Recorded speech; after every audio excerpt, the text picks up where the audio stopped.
आप सबको मेरा जय मसीह की आशा करती हूँ। आप सब परमेश्वर में आनंदित और ब्लेस्ड होंगे। हालेलुया।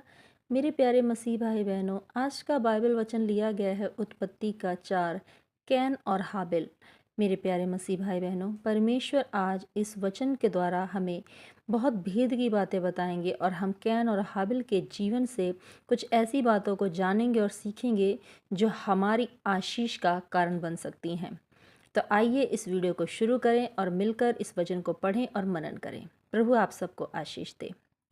जब आदम अपनी पत्नी हव्वा के पास गया, तब उसने गर्भवती होकर कैन को जन्म दिया और कहा, मैंने यहोवा की सहायता से एक पुरुष पाया है। फिर उसने उसके भाई हाबिल को भी जन्म दिया। हाबिल भेड़ बकरियों का चरवाहा बना, परंतु कैन भूमि पर खेती करने वाला किसान बना। कुछ दिनों के पश्चात कैन यहोवा के पास भूमि की उपज में से कुछ भेंट ले आया और हाबिल भी अपनी भेड़ बकरियों के कई एक पहलौठे बच्चे भेंट चढ़ाने ले आया और उनकी चर्बी भेंट चढ़ाई। तब यहोवा ने हाबिल और उसकी भेंट को तो ग्रहण किया, परंतु कैन और उसकी भेंट को उसने ग्रहण ना किया। तब कैन अति क्रोधित हुआ और उसके मुंह पर उदासी छा गई। तब यहोवा ने कैन से कहा, तू क्यों क्रोधित हुआ और तेरे मुंह पर उदासी क्यों छाई गई है? यदि तू भला करे तो क्या तेरी भेंट ग्रहण ना की जाएगी? और यदि तू भला ना करे तो पाप द्वार पर छिपा रहता है और उसकी लालसा तेरी ओर होगी और तुझे उस पर प्रभुता करनी है। हालेलुया।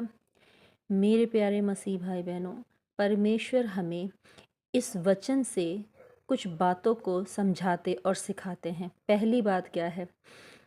कैन और हाबिल दोनों भाई जब अपने अपने बिजनेस से, यानी कि कैन जो एक किसान था और हाबिल जो एक भेड़ बकरियों को चराने वाला चरवाहा था, उन्होंने अपने अपने भेंटों को परमेश्वर के सम्मुख ले जाकर उपस्थित किया।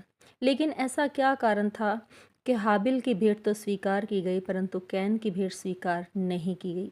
क्या परमेश्वर हाबिल से ज़्यादा प्यार करता था और कैन से कम? नहीं। परमेश्वर ने तो सबको एक समान बनाया है और परमेश्वर तो सबसे एक समान प्रेम करते हैं। फिर आखिर कैन की भेंट क्यों स्वीकार नहीं हुई? क्योंकि यहाँ बाइबल में लिखा है, परमेश्वर कहते हैं, यदि तू भला करे तो क्या तेरी भेंट ग्रहण ना की जाएगी? यानी कि जो कैन था वो भला नहीं करता था। तो परमेश्वर किस चीज़ को बड़ा ठहराते हैं, भेंट को या भलाई को? भेंट बड़ी नहीं है, भलाई बड़ी है, न्याय बड़ा है। इसलिए मेरे प्यारे मसीह भाई बहनों, यदि आप अपने जीवन में परमेश्वर की आज्ञा को बड़ा नहीं समझते हैं, भलाई नहीं करते हैं, दया नहीं करते हैं, आपके जीवन में प्रेम नहीं है, तो आप अपनी जब भेंटों को लेकर, यानी आज हम भेंट क्या चढ़ाते हैं? आज हम गाय बैल भेंट नहीं चढ़ाते हैं। आज हम अपना दशमांश देते हैं। आज हम अपनी प्रार्थनाओं की भेंट चढ़ाते हैं। आज हम उपवास की भेंट चढ़ाते हैं। आज हम प्रार्थना की भेंट चढ़ाते हैं। इसीलिए जब हमारे अंदर भलाई नहीं है, हम भला नहीं करते हैं, हमारे अंदर परमेश्वर का प्रेम नहीं है, वचन नहीं है, आज्ञाएं नहीं हैं, परमेश्वर का भय नहीं है, तो जब हम अपनी भेंटों को लेकर जाते हैं, प्रार्थना की भेंट, तो हमारी भेंट स्वीकार नहीं होती है। यानी आप अपनी लाइफ में जब किसी छुटकारे के लिए परमेश्वर से प्रार्थना कर रहे होते हैं, उपवास रखते हैं और भेंट को चढ़ाते हैं, प्रार्थना की भेंट को चढ़ाते हैं, आप नाइट प्रेयर करते हैं, आप डे प्रेयर करते हैं, आप भोर की प्रार्थना करते हैं, आप उपवास भी रखते हैं, यानी आप भेंट चढ़ा रहे हैं। लेकिन यदि आपके जीवन में पवित्रता ही नहीं है, आपके जीवन में पाप है, आपके जीवन में बुराइयां हैं, आपके जीवन में चुगली है, छल है, कपट है, व्यभिचार है, पाप का जीवन है, आप शैतानी कामों को कर रहे हैं, आप मूर्ति पूजा कर रहे हैं, आप मंदिरों में जा रहे हैं, आप तमाम तरह की दुनियावी चीज़ों में उलझे हुए हैं, तो आपकी प्रार्थना का उत्तर जो कि आप अपने छुटकारे के लिए कर रहे हैं वो कभी नहीं आएगा। लेकिन आपको ऐसा लगेगा कि शायद परमेश्वर आपकी प्रार्थना को सुन नहीं रहा। वो तो हाबिल की और कैन की भेंट भी देख रहा था कि कैन परमेश्वर के पास भेंट लेकर आया है, लेकिन हाबिल की भेंट स्वीकार हुई, कैन की नहीं हुई। तो आपकी भी भेंटें, आपकी भी प्रार्थना प्रभु देखता है, सुनता है, लेकिन स्वीकार नहीं होती। उसमें परमेश्वर की कोई गलती नहीं है, गलती आपकी है। कहीं ना कहीं अगर आपकी प्रार्थना का उत्तर नहीं आ रहा है, अगर आप पवित्रताई में हैं, आप परमेश्वर में अपना जीवन बिता रहे हैं, आप परमेश्वर की आज्ञाओं को फॉलो कर रहे हैं, तब अगर आपकी प्रार्थना का उत्तर ना आए, तब आप ये समझें कि परमेश्वर की इच्छा आपके जीवन में बहुत बड़ी है। परमेश्वर की योजना, परमेश्वर की प्लानिंग आपके जीवन में बहुत बड़ी है। अगर आप परमेश्वर के अनुकूल अपने जीवन को बिता रहे हैं, पवित्रताई का जीवन बिता रहे हैं, भलाई का जीवन बिता रहे हैं, दया प्रेम का जीवन बिता रहे हैं, परमेश्वर में बने हुए हैं, तो आपकी अगर प्रार्थना का उत्तर नहीं आ रहा है, तो आप ये समझें कि परमेश्वर आपको कुछ बड़ा देने जा रहा है। लेकिन यदि आप प्रार्थना कर रहे हैं लेकिन आपके जीवन में पवित्रता ही नहीं है, आपके जीवन में दया नहीं है, तो इसका मतलब परमेश्वर की गलती नहीं है, गलती आपको है। तो इसलिए पहले आपको भलाई करनी है, पवित्रताई में रहना है, परमेश्वर की आज्ञाओं पर चलना है, तब आपको भेंट लेकर जानी है। तब परमेश्वर कहता है तुम्हारी भेंट स्वीकार की जाएगी। और इस वचन से हम दूसरी बात क्या देखते हैं, और यदि तू भला ना करे तो पाप द्वार पर छिपा रहता है। पाप क्या है? पाप शैतान है। ये जितने भी काम हैं, चोरी, लड़ाई, झगड़ा, झूठ, चुगली, व्यभिचार, नशा, क्रोध, तमाम तरह के दुनियावी जितने भी पाप हैं, ये सारे शैतान के काम हैं।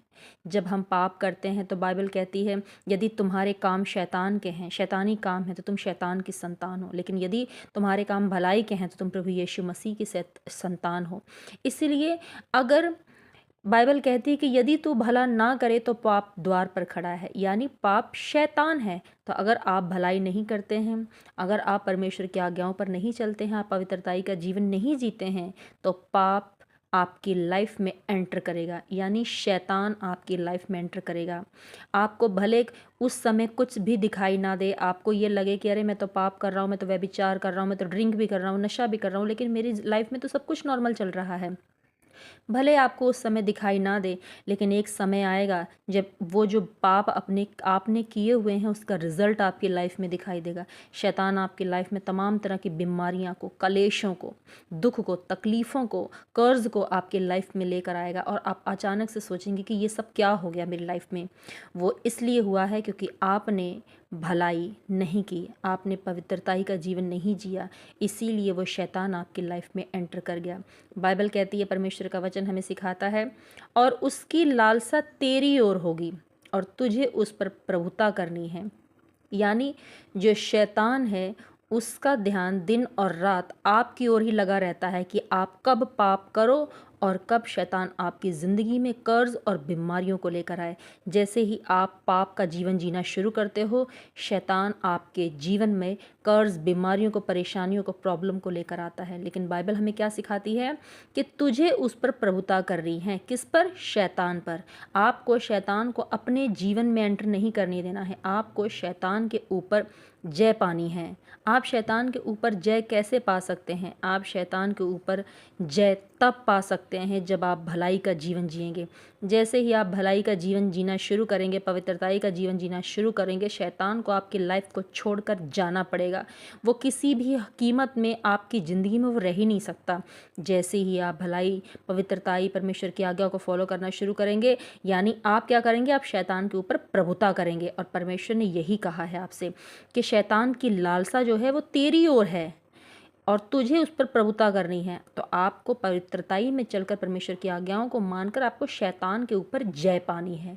तब परमेश्वर आपको बहुत ऊंचा उठाएगा, आप लाइफ में बड़े छुटकारे को रिसीव करेंगे, बड़ी बरकत और ग्लोरी को रिसीव करेंगे। हालेलुया। तो मेरा विश्वास है आज के इस वचन के द्वारा प्रभु ने आपसे बहुत सारी भेद की बातें की हैं। यदि आप इस वचन को समझते हैं, इस पर मनन करते हैं, इसे फॉलो करते हैं, तो मैं विश्वास करती हूँ कि छुटकारा आपकी लाइफ में बहुत ही जल्द आने वाला है और आपकी लाइफ कभी भी सेम नहीं रहेगी। आप एक बड़ी ग्लोरी को रिसीव करेंगे यीशु मसीह के नाम में। तो अगर ये वीडियो आपको अच्छी लगे, आशीष मिली है, तो प्लीज़ इस वीडियो को लाइक करें, कमेंट में आमीन लिखें, मेरे चैनल को सब्सक्राइब करें, वीडियो को लाइक करें। प्रभु आपको बहुतायत की आशीष दे। आप सबको जय मसीह की।